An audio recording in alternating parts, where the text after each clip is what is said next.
I will cook Korean style fried chicken in original flavor. These are the recipes. Of course, I need chicken, drumstick, cornstarch. No, this is twagim garo. This is frying flour, Korean frying flour. This is the brand I bought from Korean Mart. And then cornstarch. This brand I bought, but any cornstarch you can buy will be enough. Will be fine. Black pepper, salt, and of course cooking oil. First, I need a bowl.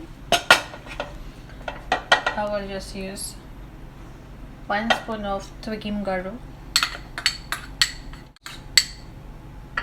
and cornstarch,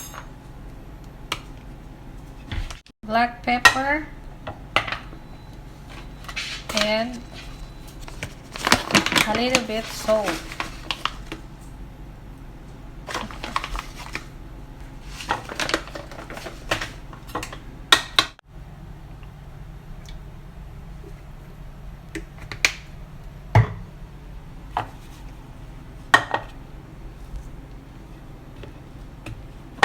Massage.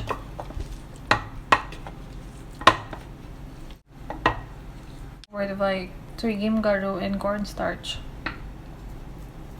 Next one.